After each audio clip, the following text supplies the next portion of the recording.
mengetahui segala akal, itulah yang memelihara hati dan pikiranmu di dalam Kristus Yesus Tuhan kita. Amin. Amanginang yang dikasihi Tuhan Yesus Kristus, marilah kita terima berkat Tuhan dan kekuatan melalui firman-Nya dalam Injil Matius pasal 10 ayat 32 sampai 39. Kita ikuti dalam hati kita masing-masing. Saya akan bacakan bagi kita, demikian firman Tuhan. Setiap orang yang mengakui aku di depan manusia, aku juga akan mengakuinya di depan Bapa-Ku yang di sorga. Tetapi barang siapa menyangkal aku di depan manusia, aku juga akan menyangkalnya di depan Bapa-Ku yang di sorga. Jangan kamu menyangka bahwa aku datang untuk membawa damai di atas bumi. Aku datang bukan untuk membawa damai, melainkan pedang. Sebab aku datang untuk memisahkan orang dari ayahnya, anak perempuan dari ibunya, menantu perempuan dari ibu mertuanya, dan musuh orang ialah orang-orang seisi rumahnya. Barang siapa mengasihi bapa atau ibunya lebih daripada aku, ia tidak layak bagiku. Dan barang siapa mengasihi anaknya laki-laki atau perempuan lebih daripada padaku, ia tidak layak bagiku. Barang siapa tidak memikul salibnya dan mengikut aku, ia tidak layak bagiku. Barang siapa mempertahankan nyawanya, ia akan kehilangan nyawanya. Dan barang siapa kehilangan nyawanya karena aku, ia akan memperolehnya. Demikian firman Tuhan. Bapak, Ibu, saudara-saudara yang dikasihi Tuhan kita Yesus Kristus, ada ungkapan orang Batak mengatakan, molo sapala namaridi ikon atah ya kamang dotinang. Ikotonu inna. Sapala naung maridi ikotonu ma. Atau di bahasa Indonesia kalau kita terjemahkan, orang yang mandi itu harus basah keseluruhannya. Bukan hanya kakinya, bukan hanya sebagian tubuhnya. Tetapi seluruh tubuhnya harus basah. Supaya apa? Supaya bersih. Artinya, ungkapan ini ingin mengingatkan kita ketika melakukan suatu pekerjaan, jangan setengah-setengah. Tetapi sungguh-sungguh, benar-benar sampai selesai. Itu jugalah yang ingin disampaikan oleh Yesus Kristus kepada murid-muridnya. Jadi perikop kita ini atau pasal 10 keseluruhan ini adalah konteks ketika Yesus memanggil ke-12 muridnya dan mengutus mereka. Yesus berfirman atau berpesan kepada mereka, ketika mereka terpilih menjadi murid-muridnya, maka lakukanlah tugas itu hingga selesai, sampai titik darah penghabisan. Jangan setengah-setengah. Jangan memberi hati sebagian. Jangan memberi hidupnya sebagian, tetapi seluruhnya harus dipersembahkan untuk melakukan tugas yang telah diberikan oleh Tuhan Yesus Kristus. Dan itu jugalah panggilan firman Tuhan dalam ibadah kita pagi hari ini. Kita sebagai orang-orang percaya yang juga bisa disebut murid Yesus. Jadi bukan hanya Rasul 12 atau murid Yesus yang ke-12 yang bisa disebut sebagai murid Yesus, tetapi setiap orang percaya kita juga disebut sebagai murid-murid Yesus. Maka ikutilah Yesus, jangan setengah-setengah, tetapi sepenuhnya hidup kita harus mengikuti Yesus. Bagaimana mengikuti Yesus secara keseluruhan hidup kita? Kita akan melihat ada 4 hal yang diinginkan Yesus dari hidup murid-muridnya. Yang pertama, Yesus menginginkan kita mengakui Dia sebagai Tuhan di hadapan manusia atau di hadapan siapapun. Ayat 32. Setiap orang yang mengakui aku di depan manusia, aku juga akan mengakuinya di depan Bapakku yang di surga. Jadi Yesus menginginkan supaya kita mengakui Dia di hadapan semua orang. Mengakui bisa juga berarti memberitahu. Memberitahu kepada orang lain siapa Yesus. Yesus yang saya sembah adalah Tuhan, Juru Selamat, Penyelamat saya, Penolong saya, supaya diketahui oleh orang lain. Mengakui juga bisa berarti menyaksikan siapa Yesus itu dalam hidup kita kepada orang lain. Mengakui, memberitahu atau menyaksikan Yesus bisa kita lakukan ketika kita menghilangkan semua rasa malu dari hidup kita. Artinya, jangan malu menyaksikan, mengakui, memberitahu siapa Yesus. Karena ketika kita bersaksi tentang Yesus, memberitahu siapa Yesus, maka Dia juga akan memberitahu siapa kita kepada Allah Bapa. Jadi molo ta cerita do tujol ma, molo Yesus Tuhaku nahu sobai, si pangulu, si palua au, pangurupi diau, kita ceritakan kepada orang lain, maka Yesus juga akan menceritakan kita kepada Allah Bapa.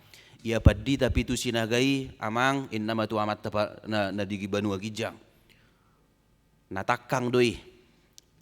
Ali unang mate. Na burju doi mangula-ulaw na contona tang nahudok burjuau membanggakan diri daw contona. Diceritahon lapatan na diceritahon. Molo ruas ni HKBP reformandai amang inda Jesus ma contona tu debata ama na digijang. Akan nauli, akan nadenggad do sude pangulaon na. Aka parholong do sude, holan mutto na sida pe reformanda masih haholongan. Inna maconto na rupani, tu debata ama, oido. Maka Allah akan mempertimbangkan, atong bongok do na sida sude tu surgo, bongok ma Tuhan, bongok ma amang, dina Tuhan Yesus ma. Oke, bongok ma tutu na sida. Artinya ketika kita memberitahu, menceritakan siapa Yesus kepada sesama kita supaya semakin banyak orang yang percaya, maka Yesus juga akan menceritakan semua kebaikan yang kita lakukan kepada Allah Bapa. Siapa yang mengakui aku juga akan mengakuinya di hadapan Allah Bapa. Tetapi barang siapa menyangkal aku di depan manusia, aku juga akan menyangkalnya. Anggo tadok do di bagasang nguluta ditiki di suku jol mahita karisted doho daung bah alamabir hita Jesusi pedohonon nama dakutadday ay suitadda to ngau. Dia akan menyangkal kita, maka kita akan kehilangan kehidupan. Dang parjabar behita di hanguluan nasa liling-liling na nang pinaradinay. Oleh karena itu mengikut Yesus harus mengakui Yesus Kristus sebagai Tuhan kepada siapapun. Jangan malu, jangan takut. Adong do halak na porsea, mailay ba na martangi yang dalam nama Yesus alamangad di KFC. Takko to hea hamusongonida, mudah-mudahan madangadong ate. Molo mangak kamu di KFC barani do hamu martangi yang gugo dalam nama Tuhan Yesus, amin nimna hamu. Manang unak pola gudangison halak iyon inna rupani kan Roma dongan na contoh na opat talak mangad di KFC. Ayo siapa yang bikin doa? Gak usah. Ini di samping kita banyak orang yang bukan seagama dengan kita. Ulu tutu unak pola alakom masongoni badia lakom masongoni maila alai bereng akka nama rahai kan di samping na. Di depan umum, beranikah kita memuji Tuhan? Memberitahu siapa Yesus itu bagi orang-orang lain? dak pola saya hudok guarna gudang doak kana berhasil songonia tia ka artis pe aka na berhasil ketika dia contohnya mendapat piagam penghargaan, contohnya Music Awards, indah kan saya dong di televisi. Ada seorang Kristen ketika dia setiap menerima penghargaan nggak disorot sudah televisi, dia tidak malu menyaksikan. Puji Tuhan Yesus. Itu rinna dong. Saya bisa menerima penghargaan ini adalah karena berkat Tuhan Yesus Kristus. Nggak dijuluni sudah masyarakat Indonesia. Dia tidak malu. Dia berani menyatakan siapa Yesus. Dan karena Yesuslah dia bisa berhasil menerima penghargaan itu. On bahwa di kepsido penaking piga halak majol maisi ngai tordang martangi yang be. Oleh karena itu kita dipanggil tetap memberitahukan, tetap menyaksikan, tetap mengakui bahwa Yesus adalah yang kita sembah dan kita puji, penyelamat kita dalam kehidupan kita. Yang kedua, Bapak Ibu yang dikasihi Yesus Kristus, Yesus mengingatkan bahwa orang-orang yang mengikuti dia jangan lebih besar kasihnya kepada keluarga atau kepada manusia daripada kepada Yesus sendiri. Barang siapa mengasihi bapa atau ibunya daripadaku, lebih daripadaku ia tidak layak bagiku. Barang siapa mengasihi anaknya laki-laki atau perempuan lebih daripadaku, ia juga tidak layak bagiku. Bukan berarti Tuhan Yesus melarang kita untuk mengasihi keluarga. Tetapi jangan kasih kita kepada keluarga, kepada anak, kepada ayah, ibu, mertua lebih besar daripada kasih kita kepada Yesus Kristus. Harus lebih besar kasih kita kepada Yesus daripada kepada sesama kita manusia. Walaupun Yesus juga menyarankan tetap mengasihi Yesus. Karena apa? Karena orang yang sering menjadi penghalang bagi kita untuk mengikuti Yesus adalah orang-orang yang terdekat kita, keluarga kita, orang-orang yang hidup berdampingan dengan kita, ayah, ibu, mertua, menantu. Karena itu diingatkan Yesus, jangan sampai keluarga, ayah, ibu, anak menjadi penghalang untuk mengikuti Yesus. Ay molo halak nasing do, dang kaya gabe penghalang, jarang doi. Ay dang mukir ro halak mangorayaw marminggu sian, Karawang contohnya. Karawang maju hudok ala naik tu Karawang awade. Dang ro halak naso sa agama doho tahu, apalagi naso hutad da, au tinggal di Lembang ro parbadungon, apalagi hala iyo muse, unang marmingguhin na, si dia dalan na, masih tada pedang. Alay na jot mangoray isi do, keluarga. Contohnya, hamu kamang dohot inang, neng marminggu mahamu pas, ro mahula-hulay, itorbuama. Beranikah kita mengatakan, kami mau gereja dulu ya, kalian di sini dulu. Siapa yang berani? Menolak kedatangan hula-hulanya.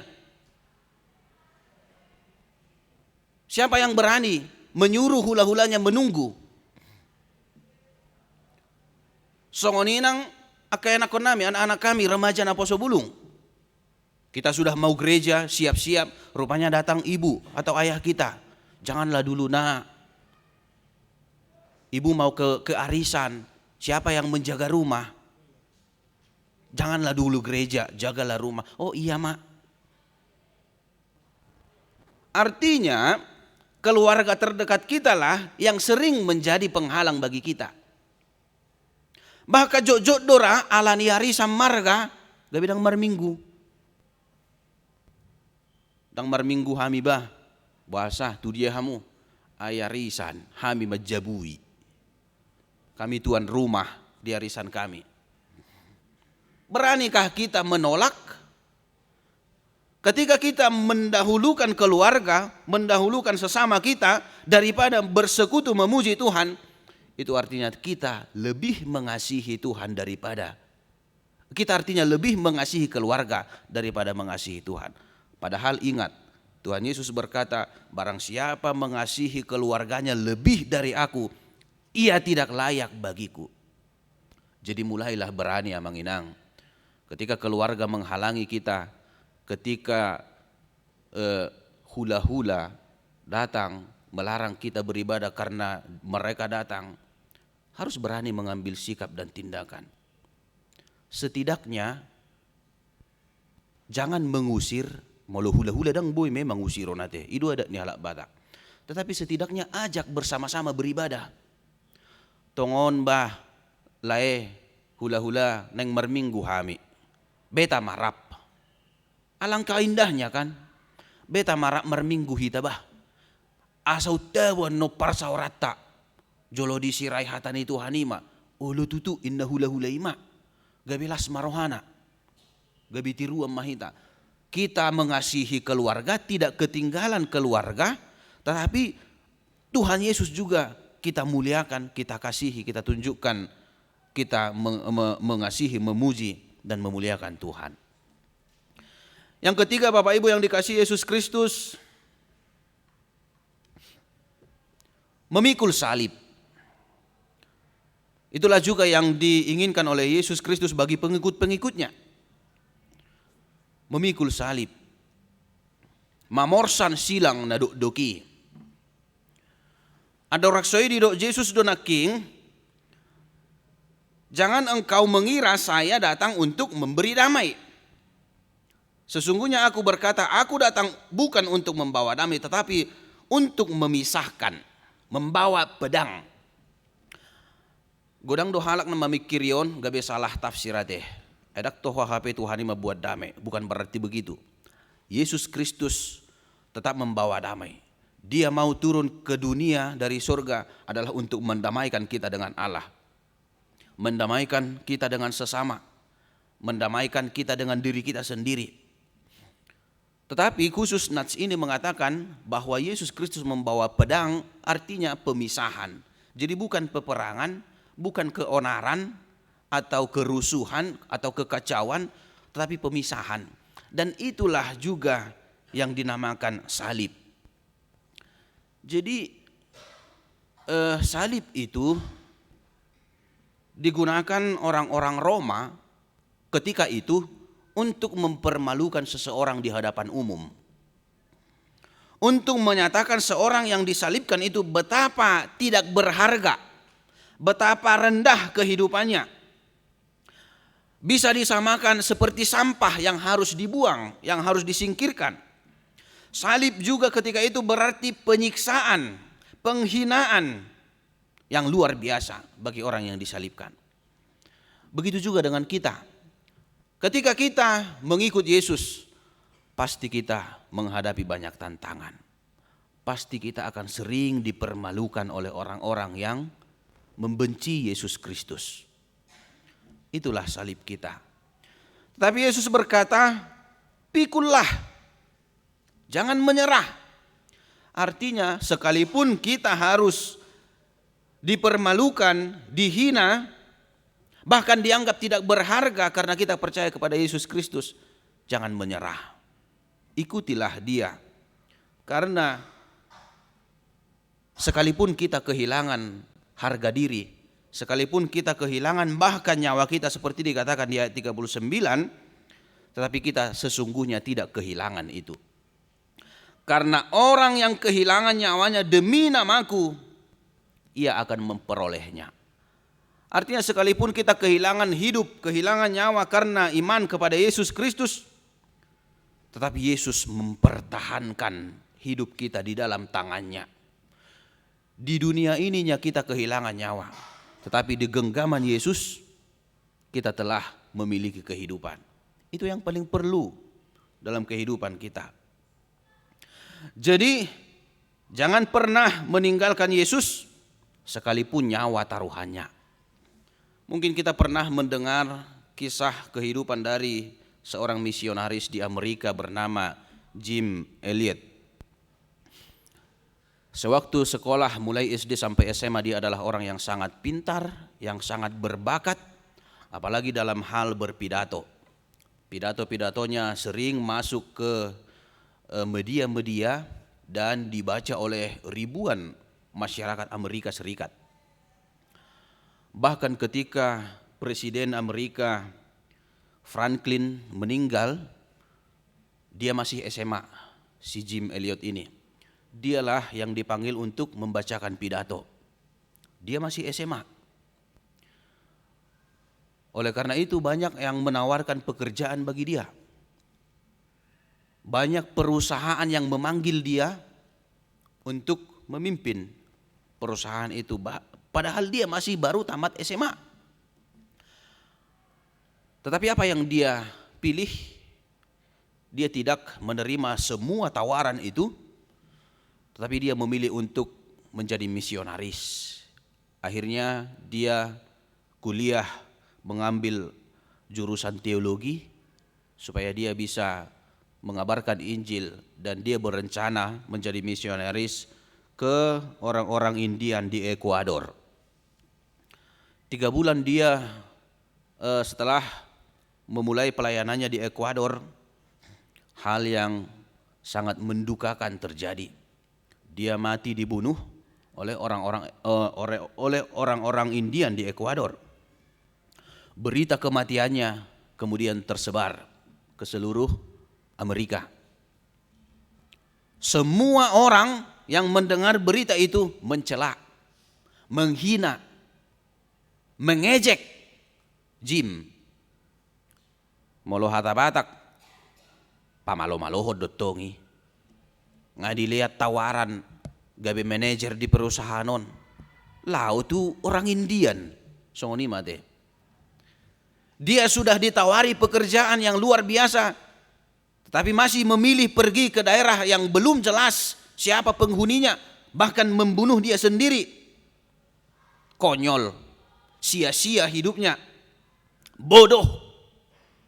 Bukan hanya hidupnya sendiri yang disia-siakan, keluarganya juga. Karena dia meninggalkan seorang istri dan anak yang berumur 10 bulan. Dangguk 21 tahun. Masih 10 bulan dia harus tinggalkan karena dia sudah mati terbunuh. Sia-sialah hidupnya. Mari suang nai, sayang nai, nguluni si Jimmy.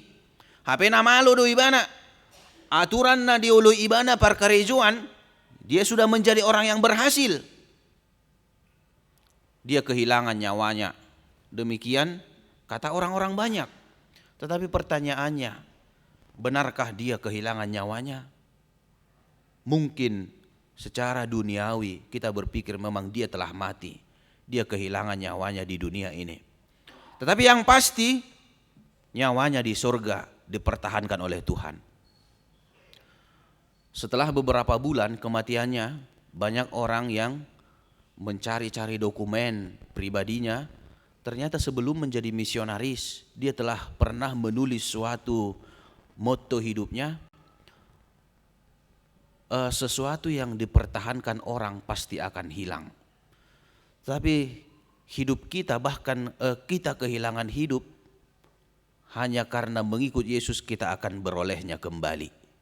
Memang tohodo nama saya terjadi itu hidupnya. Dan bukan hanya itu. Setelah beberapa bulan kematiannya, istrinya juga dan anaknya berangkat ke Ekuador. Bayangkan Bapak Ibu Saudara yang dikasihi Yesus Kristus. Orang-orang yang telah membunuh suaminya dikasihi oleh istrinya dan anaknya. Untuk menggantikan Jim, istrinya lah yang turun ke Ekuador untuk memberitakan Injil bersama dengan anaknya. Dan apa yang terjadi? Oleh karena kemurahan hati, kasih daripada istrinya, sekalipun mereka telah membunuh suaminya, orang-orang Indian di Ekuador melihat tidak ada dendam di hati istrinya, maka mereka semua secara massal menerima Kristus dan percaya mengikut Yesus. Artinya kehidupan Jim tidak sia-sia. Dia tidak kehilangan nyawanya sebenarnya. Hanya di dunia ini dia kehilangan nyawanya. Oleh karena itu Bapak Ibu yang dikasihi Yesus Kristus, tetaplah ikuti Yesus. Jangan pernah menyangkal dia, sekalipun banyak tawaran-tawaran di dunia ini yang begitu menggiurkan, banyak tawaran pekerjaan yang diberikan kepada kita, tetapi ketika kita menyangkal Yesus, apapun yang kita peroleh di dunia ini semua akan sia-sia. Tetapi sekalipun kita kehilangan nyawa kita karena kesetiaan kita kepada Yesus Kristus, maka kita akan hidup. Kita akan menerima keselamatan dari Yesus Kristus. Tuhan memberkati kita. Amin. Marilah kita berdoa. Terpujilah Engkau, Allah Bapa di sorga, dalam nama anak-Mu Tuhan Yesus Kristus. Kami telah menerima firman-Mu yang menjadi kekuatan bagi kami untuk tetap setia mengikuti anak-Mu Tuhan Yesus Kristus, Juru Selamat kami. Kiranya kami dikuatkan melalui Roh Kudus-Mu, sehingga kami tetap berani menyaksikan Dia di hadapan semua orang, supaya kami tidak malu menjadi pengikut Yesus Kristus, supaya kami juga bersedia untuk memikul salib kami, yaitu penderitaan, cemoohan, siksaan dari banyak orang yang membenci kami. Engkau juga menuntut kami supaya kami lebih mengasihi Engkau daripada sesama kami, walaupun kami juga harus mengasihi mereka. Dan supaya kami jangan takut, bahkan kalau kami kehilangan nyawa sekalipun, tetapi kami akan menerimanya, karena kami yakin dan percaya Tuhan mempertimbangkan seluruh perbuatan kami dan mempertahankan juga nyawa kami ketika kami kehilangan nyawa kami oleh karena mengikut Engkau. Biarlah Roh Kudus-Mu bekerja dalam hati dan pikiran kami masing-masing, sehingga kami dapat tetap setia mengikut Engkau bahkan hingga akhir hidup kami. Berkati setiap jemaat-Mu Tuhan, mulai dari anak-anak hingga orang tua, supaya dapat menunjukkan iman mereka di setiap kehidupan mereka dimanapun berada, supaya orang-orang lain, orang di sekitar kami tahu bahwa kami adalah orang yang percaya kepada Yesus Kristus Juru Selamat kami, sehingga semakin banyak orang yang menerima keselamatan itu dengan percaya dan mengikuti Dia.